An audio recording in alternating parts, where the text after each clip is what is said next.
Welcome, lovely listeners, to the Stories, Fables, Ghostly Tales podcast. Ahoy to my podcast listeners, and ahoy to my YouTube listeners. Today I am continuing the creepy Valentine story from Love, Death, and Other Inconveniences, horror stories of love and loss, just for your awesome ears. And did you know that this book has 32 creepy and morbid Valentine stories? Well, it does. And I've included a link to their book, so if you like these stories, you can visit Amazon and grab a book. Support the authors that bring you these lovely stories. And today, I bring you a new author, J.P. Carver, with their story, A House, Only Memories. This one is a slow burner, but it has a neat payoff. I have my Earl Grey, and its delicious bergamot flavors to soothe my soul, so join me with your own. And turn the lights off, the sound up, and get ready for something unique. My house is a place of only memories, some that I want to share before I move on. Through the front door is a little table with a small flower plate. A lamp sits on the right side, its light filtered by a green shade. We found the items at a yard sale years ago in the heat of July. A memory now. A good one. "I think I can make it work," she had said with a grin. Her hair was in a messy ponytail and she wore a white t-shirt with red sleeves. She knelt down beside the table and looked at the underside, then at me. "I can totally do something with this." "And where are we putting it?" I asked. She stood. "The place is already packed with your yard sale stuff. It'll fit beside the front door. It's so empty when you first walk in. A bit of painting and sanding, and it'll be perfect, don't you think?" "I think there's no point in arguing." "Oh, don't be like that. Do you hate it?" I shrugged. "You like it? That's more than enough for me." "Uh-huh. Don't play the girl game, babe. You aren't good at it." I cocked an eyebrow at her and she laughed. "You know what I mean. I'm the only one allowed to be passive-aggressive." Forget that rule. Seriously though, we can get it. But you're helping me load it in the car. Aw, but that's what I married you for. My keys jingled when they landed on the plate. I walked farther into our home and closed the door. There used to be the smell of food some days when I came home from work. She cooked better than even my mother. I went into the kitchen, my skin tingling, and thoughts echoing out to different points of time. Every inch, there was something to remember. I sat on the stool beside the kitchen island. I could see the cool, crisp fall day of a memory. We worked hard to have a nice home. A home that I had dreamed of since I was young. She had come in from the backyard while I sat on the same stool, just staring out the screen door, watching leaves tumble while breathing in the smell of a far-off fire. A picturesque day made better by her being in it. She canted her head as she came in, putting her purse down on the counter. "What are you doing? And why are you smiling like that?" "Just watching," I said flatly. She turned and looked back out the door, then to me. "Okay, creepy dude. What exactly are you watching?" My old daydreams coming true. I finally looked up at her and saw her furrow her brow. This is what kept me going when I was younger. I'm finally... what's that word?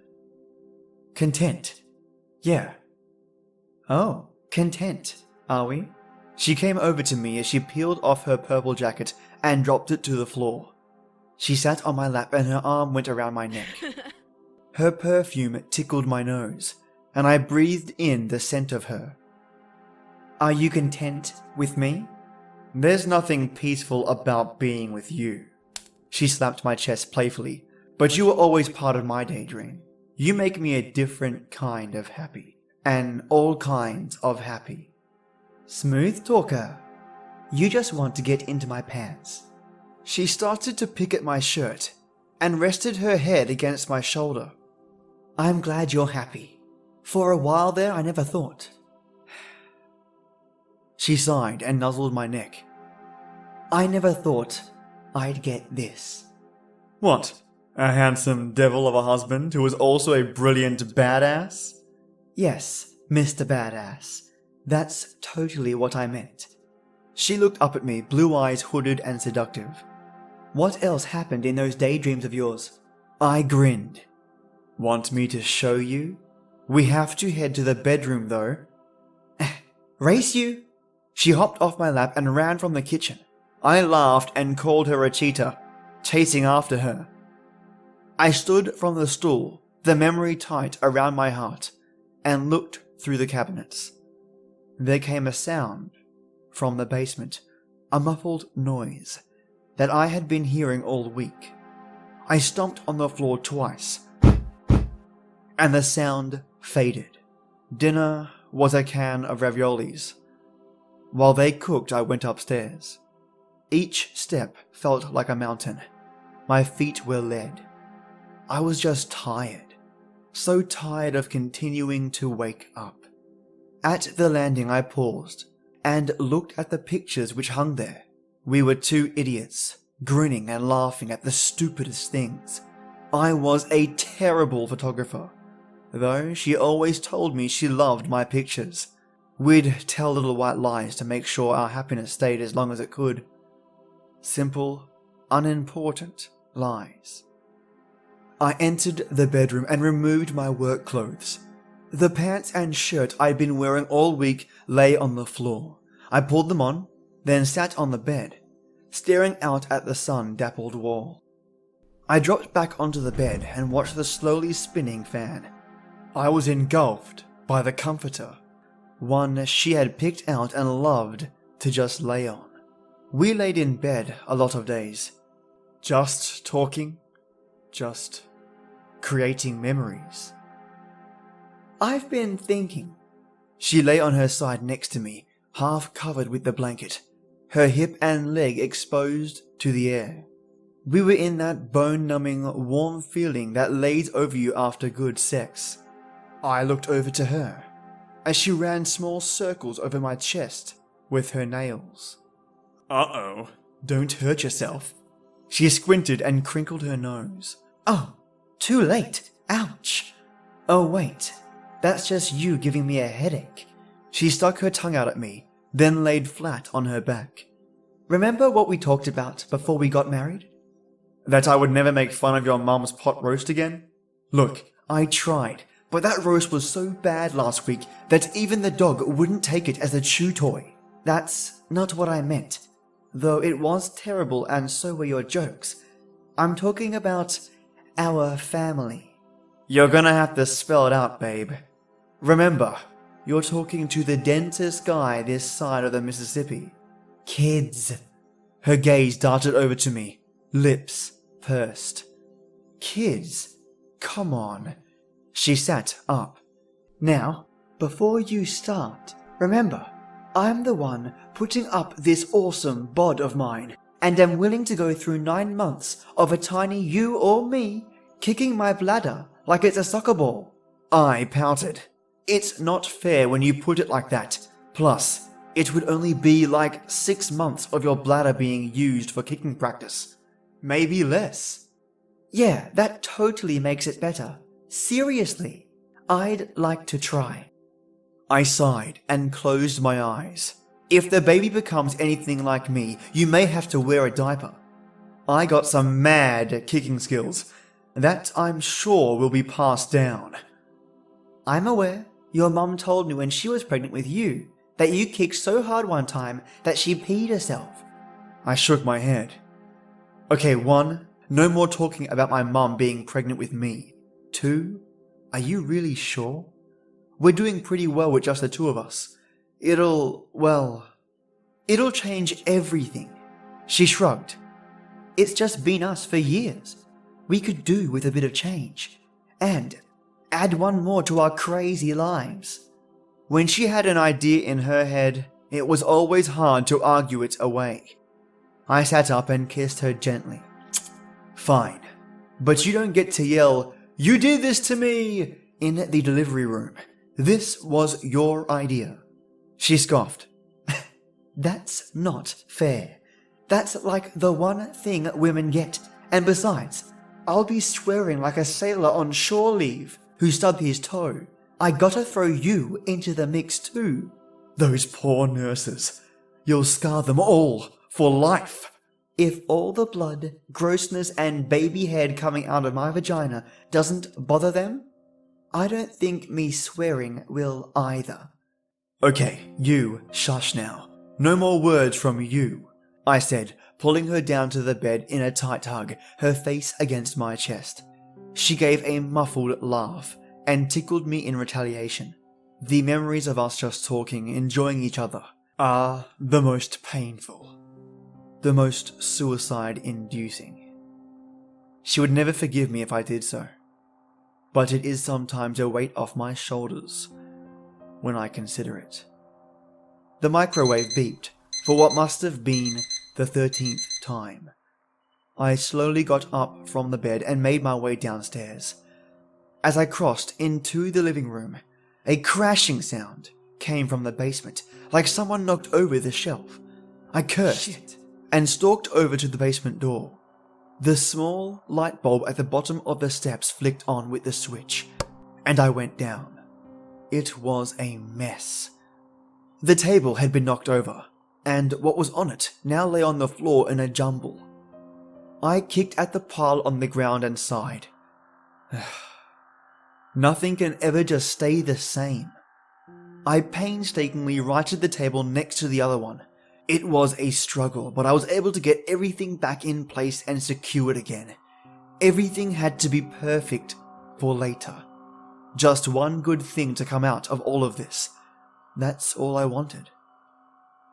The raviolis were cold, but I couldn't be bothered to heat them again. I went and sat on the couch and stared at the blank TV. My reflection warped and distorted. We had a fight in front of the TV, one that I'll never be able to apologize for. Hey, what is this? I was so angry when I came in from the outside. The trash bag had ripped open, and in the mess of tissues and wrappers was an item I didn't expect to see. A used pregnancy test. She looked up from the book she was reading, her eyes questioning until they landed on the little stick in my hand. She took a deep breath and closed her book. She removed her glasses, her lips a thin line. Where did you find that? In the bathroom trash. Bag ripped. You're mad. Always so damn perceptive. It's fucking positive. It did come back as that.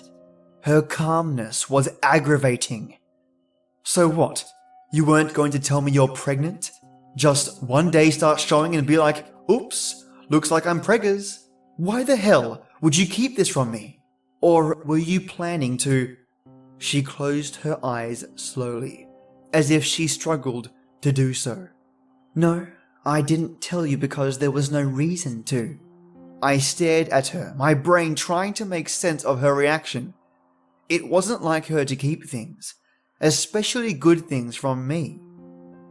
No reason to. I lost the fucking child. The book that was on her lap hit the TV stand with such force that it buckled the little cabinet door. Alright, I lost the child and I didn't want you to have to go through that. I couldn't even. Don't you fucking get it? I was protecting you. You lost it. Tears streamed down her cheeks, but her face was one of anger. Do I have to repeat myself?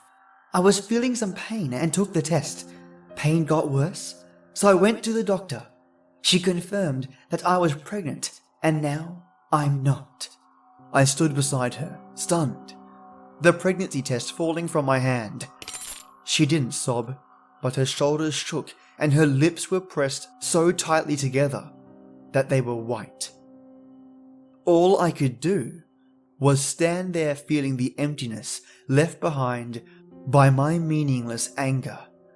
But not now. No, not now, she said. I wanted to comfort her, but my body wouldn't work. She stood and left the living room, her fingers tangled up in her hair as she stomped up the stairs. We didn't talk for a few days, no more than murmurs of hello. I was still angry that she dealt with that pain by herself and didn't involve me. But I didn't know how to deal with my own pain or how to come to terms with it. We were both hurting, and for the first time we couldn't talk about it. I finished my raviolis, but felt sick afterwards. The bowl clanged into the other dishes in the sink, and I ran water over it before walking to the back door. The window that I'd been avoiding stood before me. Beyond was a scene framed for a painting. It was the middle of summer. The leaves were bright green on the trees in our yard, and they shimmered in the sun. It was the beginning of winter the last time I stood facing that window. Another memory. The air chilled, the sky grey and purple, like a healing bruise. Everything heals in time except for maybe memories. That night, we were still not really talking, but I wanted to go for a walk. She did not, but went with me anyway for a few blocks. We ran into the neighbours and we chatted for a bit until my wife got cold and went home. I stayed a little longer as I was glad for the conversation. The worst mistake I had ever made.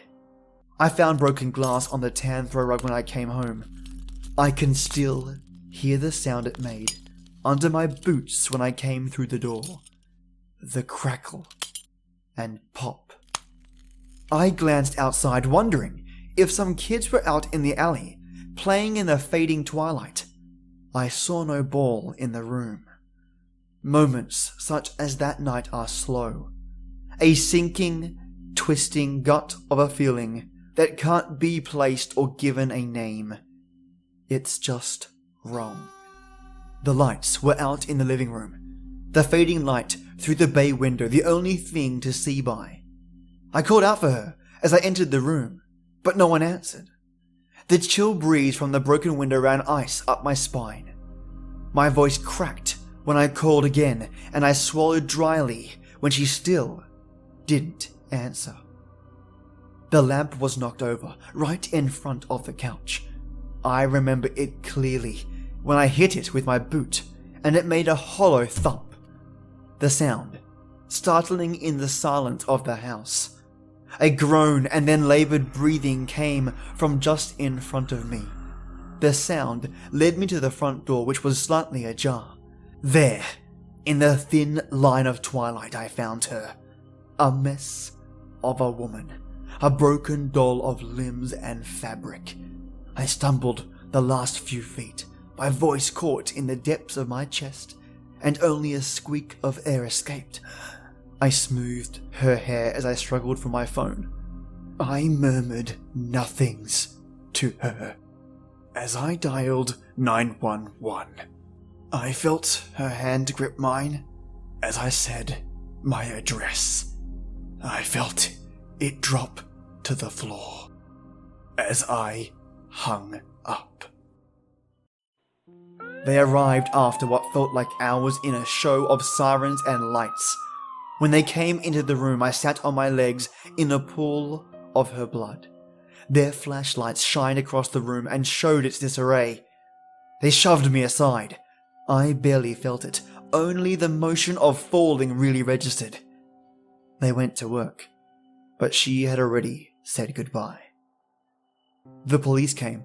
They spoke with me, asked me of my memories about the night, asked me if I saw or heard anything strange, asked me where I was when it happened. I felt as if reality had torn itself apart and I was living a crude stitch job done by a kindergartner. They spoke in calm voices, as if I would snap at the first loud sound. They asked of our marriage, of our love, and I told them some of my memories. I told them that we loved each other. Someone had broken in. The house was empty, but then my wife came home, and they panicked. 2 of them. They didn't stop, couldn't stop, until they were sure she wouldn't raise an alarm or call the police. They got away with $325 worth of items and petty cash. My wife's life was worth less than $1,000. Less than $500. She died from her injuries. The police had nothing. They tried, or said they tried, but there never was news, no matter how often I spoke to the detectives. It was murder, but to them, it was a tale to tell over jelly donuts between gibberings of gallows humor. They never could find them. Even when I brought them evidence that I had gathered on the killers, they still sat idly by. I was left alone, like a forgotten toy on a shelf who was missing half their body because a dog ripped it off. This is my house of memories. Each scratch and nick, each scuff and smear, every item and smell, they all bring her back to me for a spring breeze of a moment, sweet and warm and soft but fleeting. When it leaves, I am left once more to pick up the pieces and to listen for the sound of her voice in the walls. She's still here with me. I can feel her. The other half of my soul. She will enjoy the screams that I create for her from those tied in the basement. The work of the last few months I will finish tonight, and how they will suffer, even if it will always pale in the face of my own suffering. What happened after that? Well, it'll just be another memory.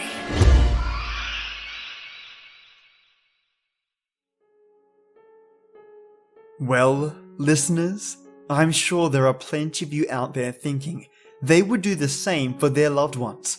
I'm also certain that some of you out there would 100% agree with our protagonist's approach. Either way, what a story by J.P. Carver. Stay tuned for tomorrow's Valentine story on Valentine's Day. And if you know someone that is bored, complains that they have nothing to do, show them this podcast and help me spread the word for all the authors that are on this podcast and their fantastic work. Thank you so much. It is that time. This is the place where stories live, and you tale-tellers come to listen. Enjoy your day or night, and join me every weekday for our creepy tradition. And as always, till next time.